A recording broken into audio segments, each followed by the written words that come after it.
अस्सलाम वालेकुम। देखती आंखों सुनते कानों को अमर शहजाद का सलाम पहुंचे। You are watching my YouTube channel Sahib's world. Bharat के मरूफ अदाकार इरफान खान कुछ दिन पहले मुंबई में इंतकाल कर गए। उनका आखिरी खत जो हमें मिला तो हमने सोचा कि आपके साथ शेयर किया जाए और उनके आखिरी अल्फाज क्या थे। सुनिए और बताइएगा कि आपने इससे क्या सीखा।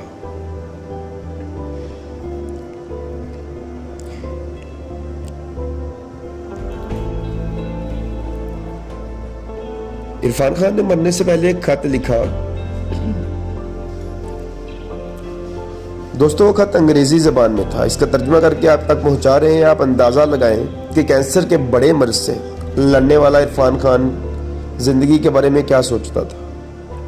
जिंदगी की बहारें, रंगीनियां, शोबस, चकाचौबंद सब कुछ देखने वाला, दौलत, शोहरत, इज्जत कमाने वाला आदमी जब बिस्तर मर्ग पर पड़ा होता है तो क्या सोचता है और क्या लिखता है। आपको ये बता दें कि इरफान खान ने यह खत लंदन के हॉस्पिटल में जेरे इलाज होते हुए लिखा और उधर बैठकर लिखा जिधर अस्पताल की खिड़की के सामने लंदन का मशहूर cricket ground, Lord's cricket ground नजर आता था। इरफान खान ने अपने इस खत में क्या लिखा सुनिए। कभी कभी ऐसा भी होता है कि तुम्हारी आंख उस झटके से खुलती है जो जिंदगी तुम्हें जगाने के लिए देती। तुम हड़बड़ाकर उठ जाते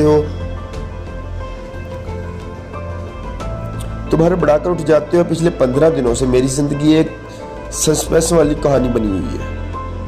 मुझे अंदाजा ही नहीं कि अनोखी कहानियों का पीछा करते मैं खुद एक अनोखी बीमारी के पंजों में फंस जाऊंगा।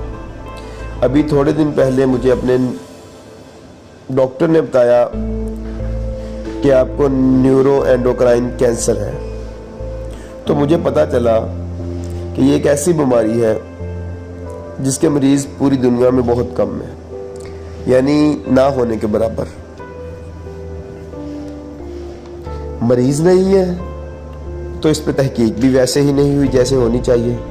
नतीजतन क्या होगा? डॉक्टर्स के पास दूसरी बीमारियों के नतीजे में इसके बारे में मालूमात कम होगी। इलाज कामयाब होगा या नहीं ये सब हवा में है और मैं बस दवाओं और तजर्बों का एक खेल हूँ। मैं इस खेल का एक हिस्सा हूँ। ये मेरा खेल नहीं था भाई। मैं तो एक फुल स्पीड वाली बुलेट ट्रेन में सवार था।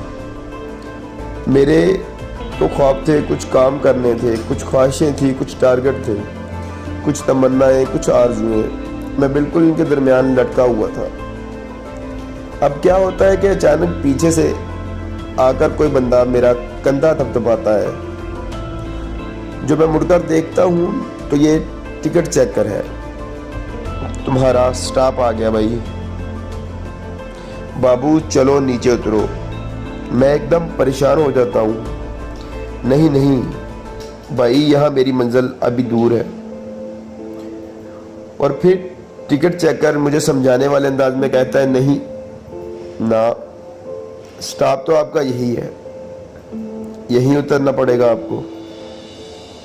हो जाता है, कभी कभी ऐसा भी हो जाता है। इस अचानकपन में फंसकर मुझे समझ आ गई कि हम सब किस तरह समुंदर की बेरहम लहरों के ऊपर तैरते हुए छोटे से लकड़ी के टुकड़े की तरह हैं कि हम बेयकीनी की हर बड़ी लहर के आगे हम तो बस अपने छोटे से वजूद को संभालने में लगे हुए हैं, न इससे कुछ ज्यादा न इससे कुछ कम। हरा समुंदर, गोभी चंदर, बोल मेरी मछली, कितना पानी, इतना पानी, बस पानी, बेरहम पानी। वक्त की मौजों के थपेड़ों में तैरती नामालूम कश्ती और पानी।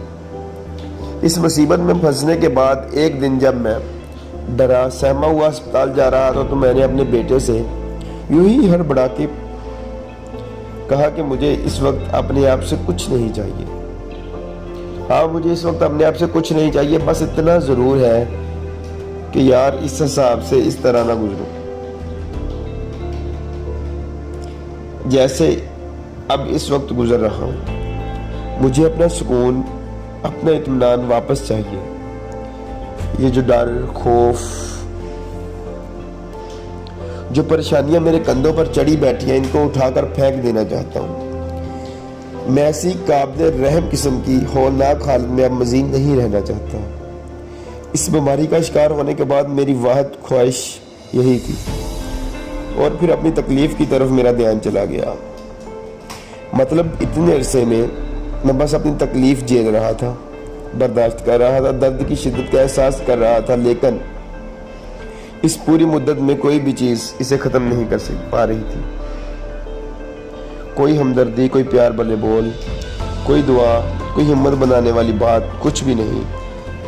इस वक्त पता है कैसा लगता था? इस वक्त पता है कैसा लगता था? जैसे पूरी कायनात सिर्फ एक चीज़ का रूप धार चुकी हो, और वो है दर्दनाक खौफ।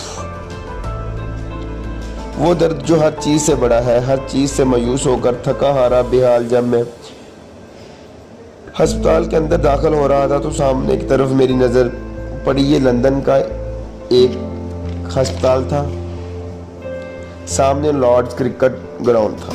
वो लॉर्ड्स जिसे देखना मेरे बचपन की सबसे बड़ी हसरत था। अब इस तकलीफ़ के दौरान वहाँ लग रहा था कि विवन रिचर्ड का हंसता हुआ पोस्टर भी मुझे अपनी तरफ माइल नहीं कर सकता। लग रहा था जैसे दुनिया तो मेरे काम की रही ही नहीं। खैर, इस अस्पताल में एक कोमा वार्ड भी था। सारे मरीज लंबे अरसे के लिए होशी और बेहोशी, बल्कि जिंदगी और मौत के दरमियान लटके हुए थे।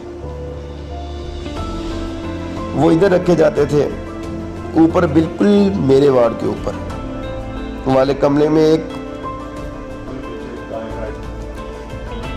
एक दफ़ा मैं कमरे की बालकनी में खड़ा था, तो जैसे धमाका हुआ। Game of loss, game of death के बीच में क्या एक सड़क क्रिकेट को, गेम ऑफ लॉस एक तरफ अस्पताल, और उसके बिल्कुल सामने एक स्टेडियम। दोनों में खेले जाने वाले खेल में एक चीज़ कामन थी, और वो थी बेयकीनी। न लॉर्ड स्टेडियम में पता है कि अगली गेंद पर क्या होने वाला है, ना अस्पताल में अगली सांस का पता है। कामल बेयकीनी। ये फीलिंग जैसे मेरे अंदर उतर गई, अब मुझे कायनात की वुसअत, उसकी ताकत, उसके निज़ाम कहीं ना कहीं समझ आना शुरू हो गए। आखिर मेरा अस्पताल एक खेल के मैदान के सामने क्यों था, और सिर्फ मैं ही इस बात की शिद्दत को क्यों महसूस कर रहा था? ये सब मुझे आपस में जुड़ा हुआ लगने लगा। तो समझा कि जो चीज़ यकीनी है वो बेयकीनी है। यानी बेयकीनी के अलावा इस पूरी कायनात में कुछ भी ऐसा नहीं जिसे यकीनी कहा जा सके। अब जब सभी बेयकीनी की बाहों में है, तो मैं क्या और मेरी बेयकीनी क्या? मुझे तो बस अपनी बाकी रह जाने वाली ताकत को संभालना है, और अपने हिस्से का खेल अच्छे से खेलना है। That's it। तो बस मुझे इस एक लम्हे के बाद समझ आ गया कि नतीजा जो भी निकले, मुझे इस हकीकत को मानना होगा। इधर सब कुछ ऐसा ही है भाई, चाहे मेरे पास 8 महीने बचे हों, या 2 माह, या फिर 2 और साल, या 2 मज़ीद साल। सब कुछ एक तूफ़ानी लहर में, इसके बाद तमाम खदशे, तमाम खौफ, तमाम तन्हाइयाँ, सब कुछ धुंधले होते गए, और मेरा दिमाग इन सब से खाली हो गया। सारी उम्र में पहली बार मुझे अंदाज़ा हुआ कि आज़ादी का कोई मतलब वाक़या में ही है। ऐसा लगता था जैसे मुझे कोई बड़ी कामयाबी मिली है, जैसे ज़िंदगी का जादू भरा जायका मुझे पहली बार चखने को मिला हो, और ये सब मेरे जिस्म की एक एक पूर में उतर चुका है। इस पूरी बीमारी के दौरान लोग मेरे लिए दुआएं करते रहे। लोग जिन्हें मैं जानता था, लोग जिन्हें मैं नहीं जानता था, वो सब मुख्तलिफ जगहों पर, मुख्तलिफ औकात में मेरे लिए मुख्तलिफ दुआएं करते रहे। मुझे लगा इन सब की दुआएं मिलकर एक हो गई, एक बड़ी सी ताकत, जिसे एक लहर की बड़ी सी मौज की ताकत, बस शरीर की हड्डी से मेरे अंदर उतर गई और मेरी खोपड़ी के अंदर इसकी जड़ें पैदा हो गई हैं। अब वो इधर आ गई हैं, इधर रहती हैं। कभी एक छोटा सा अमीद का पौधा, कभी एक पत्ता और कभी एक नरम सा तना मुझे इसमें दिखता हो और कुछ होता हो। इतनी सारी दुआओं के नतीजे में जो भी फूल उगता हो, जो भी नई शाखें निकलती हो और जो भी नया तना पत्ता बनता हो, वो मुझे सिर्फ खुशगवार हैरत और खुशियां देता है। तो वो जो लकड़ी का नन्हा सा टुकड़ा है ना, इसे क्या जरूरत है कि पानी का बहाव, कि पानी के बहाव का रुख बदलने की कोशिश करें। इसे तो ये बात समझ लेनी चाहिए कि हम सब कुदरत की गोद में बैठे हैं, जो हमें हल्के फुल्के झूले दे रही है, न इससे ज्यादा न इससे कम। That's it। खतरनाक कैंसर की तकलीफ दे गोद में बैठकर इरफान खान ने ये सब कुछ लिखा। खुदा इस मुसलमान अदाकार की मग़फ़िरत करे। तो भाइयों, जिंदगी खुदा की दी हुई कुछ देर की मोहलत, वो कभी भी इसे अपनी तरफ वापस बुला सकता है, लेकिन हम इंसान इस बात को समझने से कासिर हैं। तो भाई, जो मुसाफिर होता है उसके पास सफर का सामान जितना कम हो उतना अच्छा। इरफान का खत पूरी दुनिया के लोगों को बता गया कि आप जितने मर्जी अमीर हो जाएं, जितने मर्जी चकाचौबस जिंदगी गुजारने वाले हो, जब कुदरत की आवाज पड़ती है ना भाई, सब छोड़ के जाना पड़ता है। और इरफान खान के आखिरी अल्फाज ये थे कि ये जो कोरोना वायरस की वजह से वो अपनी वालिदा के जनाजे में शरीक नहीं हो सका था, और जब इरफान खान की ज़िंदगी के आखिरी लम्हात चल रहे थे तो उनकी स्टेटमेंट थी कि मेरी वालिदा मुझे लेने आई है, अम्मा मुझे लेने आई है। तो दुआ कीजिए खुदा इरफान खान की बख्शिश करे और हम सब पे अपना रहम फरमाए। अगर वीडियो अच्छी लगे तो लाइक, शेयर और कमेंट ज़रूर कीजिए।